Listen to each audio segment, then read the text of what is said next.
All right. All right. My hands are up. I'm officially concerned about Terry McLaurin.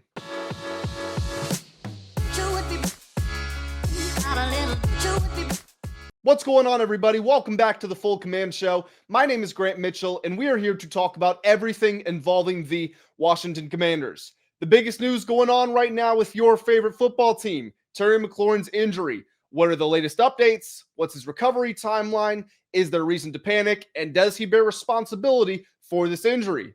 Also, a bit more on the rumor mill with Jayden Daniels and why one insider is dispelling the narrative that he could have a serious injury, plus updates on some other injuries and a missed signing opportunity that the Commanders could live to regret. Guys, we're going to get into all of that. But before we do, make sure you do hit the like button if you appreciate the daily uploads. As always, I'm coming out with content every single day. Shout out to someone, Tim Phillips, who commented on yesterday's video, said, hey, where were the Tuesday hot takes? To answer the question, this Terry situation is taking precedent over that. I'm going to wait, and if I have time later today to fit it in with the job, I'll get the hot takes recorded, put it out tonight, or you'll get it tomorrow on Thursday. But I do appreciate your comment there. To everyone who is new around here, make sure you do hit the subscribe button. To the new viewers, and we got a lot of you coming off of the last video, welcome. Thank you for joining us here in the community. And to everybody who is watching this, as I go through, make sure you go to the comment section, leave me your thoughts on everything that I said and everything that I didn't say. Okay, as I always say, new viewers, this is for you. Returning viewers, no. I always say that I record these videos to get your guys' opinions. I don't want to just talk to a camera with an empty wall behind it. No, I want to know how you guys are feeling and what you're taking away from everything that's happening out there in the Commanders nation. So let's not bury the lead. Let's talk about Mr. Scary, Terry McLaurin. So Terry received another opinion on his injury today. Today is Wednesday, just about to hit noon as I'm recording this video. That is at least 3 opinions that he has gotten that we know of. Could be more, but we have this opinion today. We have what I would assume would be the team doctor. But normally when someone says a second opinion, that's because the team doctor has already told them something. And then we had a third opinion, again, at least 3, from Dr. Williams Meyers, whose office is based in Philadelphia. Terry went to visit him yesterday. Now, this is interesting and potentially troubling. Actually, scratch that. It is troubling because Dr. Williams Meyers is the nation's expert in core muscle injuries. Now, there's a couple of ways to explain this real quick, and then I'll tell you more about Dr. Meyers here. But what is troubling to me is that I don't know if we have basketball fans out there.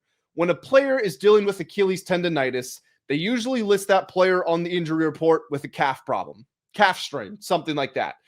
Discomfort. When a player quite clearly tears their Achilles on the court, they say that player has been ruled out for the rest of the game with a calf injury because they don't want to sound the alarm until they go back and do the tests. The fact that the Commanders called it a quad injury, I'm no doctor. I'm not an expert in your physiology or anatomy, but the quad is a pretty big muscle. As a track runner, I was a quad dominant runner. There are different types of runners. There are power runners, there are gliders, there are quad. I was a quad dominant runner. So I know that the quad covers, it goes from the knee all the way up to the hip. It can go inside and go outside. It attaches to a lot of different things. It covers a lot of area. The fact that Terry is getting a second or third or whatever opinion from a core muscle expert tells me the Commanders might have just said, hey, we're going to call this a quad injury because it's in that area, and then we're going to go figure out what's really wrong. Is it a hip? Is it core? Is it quad? Is it groin? Is it glute? We're going to wait and figure it out. That's my interpretation of this. And before I go any farther, let me just say, I'm not here to incite panic or fear or rage or anything like that. I am concerned personally. I'm not panicking. I am concerned. We don't know what the official diagnosis is. We do not know what the official recovery timeline is. Anything I say about my feelings from this point on is based off of speculation and the information that we have available. But again, we do not know the real bottom line. So just keep that in mind.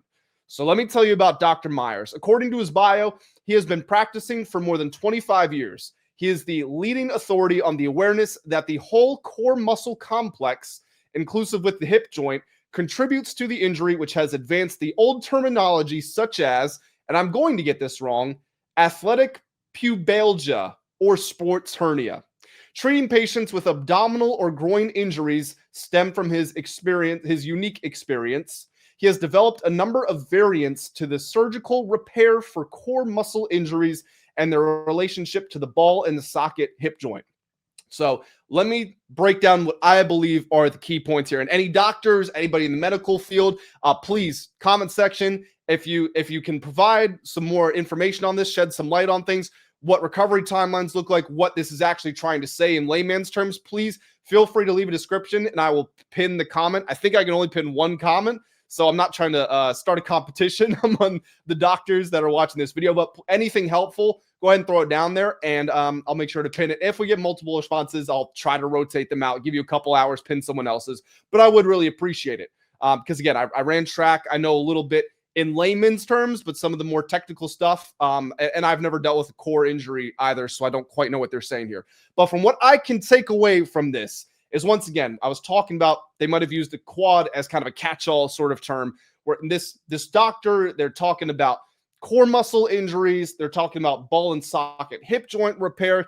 It's quite clear that whatever happened to Terry happened in this sort of region. They're just trying to figure out, I think they're trying to pinpoint where it started. If you have tight hamstrings, that can cause your back to hurt, right? I feel like that's something a lot of people work at cubicles, desk jobs. You probably are aware of that. Or if you're not, go stretch your hamstrings, go take for a walk. Maybe Terry is feeling some discomfort or soreness in his quad, but that doesn't mean that that's where the injury happened. That's kind of what I'm taking from this. Now, one point that I really want to focus on here is the part of the bio that says he has developed a number of variants of the surgical repair for core muscle injuries. Are those variants surgical? That would be my question. Are we talking about physical rehabilitation or surgical repair? Because if surgery is on the board for Terry, obviously he's not playing this week. I would put it very, very low chance that he is playing against the Falcons on Sunday. But beyond that, is he going to be available for week 5, or is he going to be available for week 15, or is he going to be available next season? That's the question that I'm wondering, because surgery doesn't necessarily mean you're going to have a long recovery, but a long recovery is much more likely with surgery than without it. So that's what I really want to know about this. Now, Dr. David J. Chow, also known as Pro Football Doc online. This is someone who I have referenced before on this channel. He's a guy who I've got a lot of respect for. Believe he did 17 years as a professional sports team doctor, now does stuff with SiriusXM as their injury expert. He tweeted out and said, by video, thankfully not seeing this as a core muscle injury.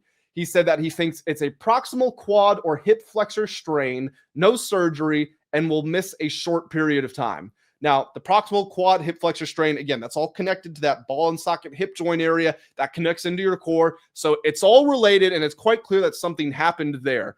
When I watched this video, I too, and I'm, again, not a doctor, it doesn't look like a core injury to me. It does actually look like a hip flexor more than anything, just from my limited experience in this area. I have pulled a hip flexor before. I don't know if anybody suffered major injuries and you see it happen to someone else, but like I've broken my ankle 3 times. When I see someone sprain their ankle, I can feel it. When I saw Terry make that stretch and then I learned he got injured and I went back and watched it, I could feel the hip flexor strain. It didn't look like a quad to me, but importantly, it didn't look like a core muscle injury. And that seems to be the big thing here. If it's a quad, if it's a hip flexor, that seems to be okay. That's manageable. If it's core and surgery is required, that's where this could potentially get nasty. Again, any doctors watching this, please go to the comment section. Let me know if I'm correct about that. Now, what I can do without having a PhD or an MD,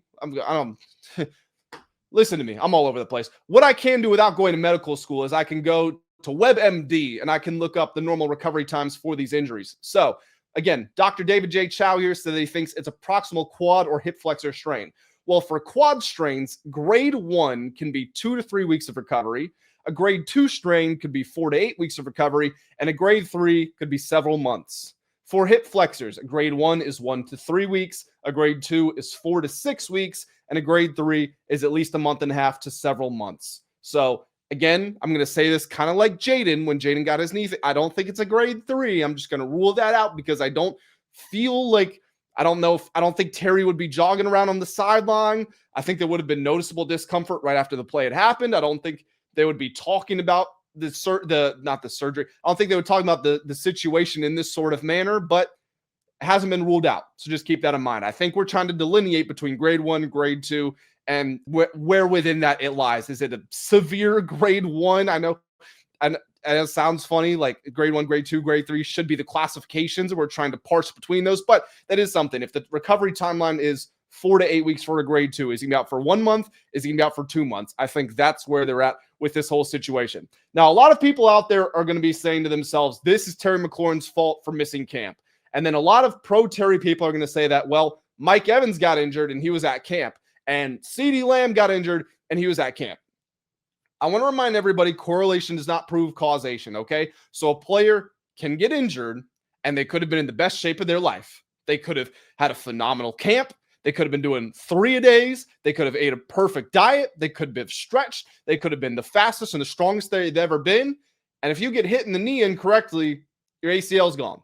That's how the cookie crumbles sometimes. For a play like this, I got to be careful with how I phrase this, because I know that things can get clipped up and taken out of context. And once you say something on the internet, it lives forever. I am not saying Terry's injury is directly a result of him missing camp. And I'm not saying that it is directly his fault. What I am going to say is, when you look at advanced metrics and things like separation scores, and you just eye test Terry, he didn't look as fast as he did before last season and the years before that. The advanced metrics will show you that he wasn't separating from defenders. His 10 catches through 3 games is the lowest or the worst start to a season in his career. So clearly he was not operating like prime Terry McLaurin. So when he's running full speed and he is full extending, where his arms are out, his chest is out, the core is strained, the hips are strained, the quads, everything is flexed, you're being pulled back by a defender. Can I reasonably say, based on what I know about his lack of production, his lack of separation, that his body wasn't in peak physical shape? I can reasonably assume that.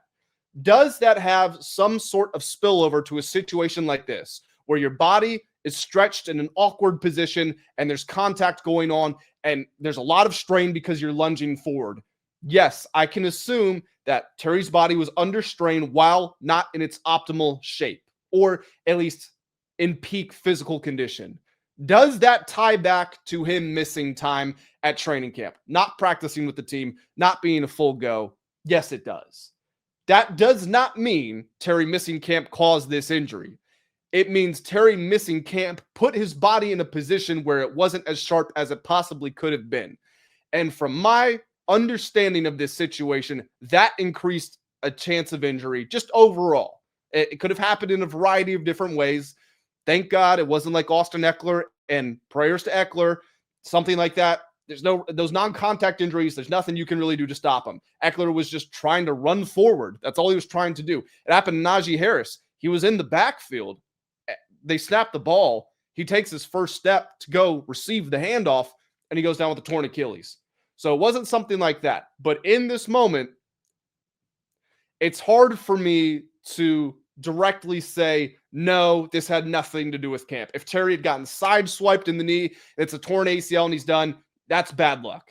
If he had gotten rocked by a defensive tackle he didn't see coming and it was a concussion, that has nothing to do with training camp. This situation, I think, in my non-expert opinion, there is a little bit of a connection. But I am a total non-expert, okay? I want to make that very clear. As I've said many times now, doctors watching this video, anybody in the medical field, anybody who's a personal trainer, anything like that, PT, please go to the comment section. Let me know if I'm correct or if I'm incorrect about that. Now, from one injury to the other, talking about Jayden Daniels here. Brian Mitchell went on the radio and he wanted to dispel some of the rumors that are going around. So yesterday in my video, I said that one of the junkies had said that they heard that Jayden's injury was worse than the team seemed to be letting on, and that he was actually at risk of not playing for several weeks, if not more than that. Now, Nikki Jabvala of The Athletic confirmed Jayden had been wearing a brace in the team facility. However, Brian Mitchell went on the radio and said, look, I was told that before last weekend's game, before the Raiders game, that if it was a playoff game, Jayden would have played. However, I know that all the information I hear, some of it means something, some of it means nothing. But until it's concretely proven, I'm not going to go out there and say it. Now, he didn't refer to anyone, any member of the Junkies or anything like that by name, but I did take it as he's heard the rumors that Jayden is not going to be ready to go. The injury is worse than feared. And he said, look, nobody knows anything aside from the team doctors and the coaches and Jayden Daniels himself. So all these rumors that are going around, just let them be. Now, with that being said, I do feel he wouldn't go to bat like that to defend Jayden if Jayden was going to be missing extra time. And I could be wrong because I don't know Brian Mitchell. Maybe he just wants to stick up for the integrity, integrity in general. And I can appreciate that. But I do believe it indicates to me that Jayden is going to be playing on Sunday. If he doesn't, and I want to loop this back to when Jayden had that rib injury last year. The team said, oh, he's fine. Well, we find out at a Madden event that Jayden actually broke his rib, yet he didn't miss any time. If this Terry situation is real and it's not, let's say it's not a quad, let's say it's a groin, let's say it's a core issue, and he's out for a month or two. Let's say Jayden misses 2 to 4 weeks with this knee sprain, and it's a grade 2 sprain, and he's playing with a brace when he comes back, anything like that. The Commanders will have lost all credibility when it comes to their injury report. And that's not a horrible thing in the sense of game planning, because you don't want your opponents to really know what's going on inside your locker room. It does just mean that we can't trust Dan Quinn or Adam Peters at face value when it comes to things of this nature. And we still have to wait how this situation plays out, wait to see how it plays out. But if this does happen, if Jayden does miss time, if Terry does miss time, and it's not a quad injury, it's a groin injury, and Jayden didn't have discomfort, he had a broken rib, they will have lost their credibility as it comes to all these matters. Before I get out of here, 10 seconds, Younghoe Koo, cut by the Falcons last week, signed with the New York Giants practice squad this week. I get it. You gave a lot of guaranteed money to Matt Gay. I'm still frustrated. I still don't trust him to make a kick even within 37 yards now. Or I don't know what. I don't even know if I trust him to make extra points half the time. But the Commanders will be sticking with him at least for the foreseeable future. Guys, the Commanders are still favored by 1.5 on the road to beat the Atlanta Falcons. Make sure when you leave me your comments, also let me know how you're feeling about the game this weekend. I'm going to go ahead and get on out of here. As I always say, I'll catch you in the next one. Have a great day.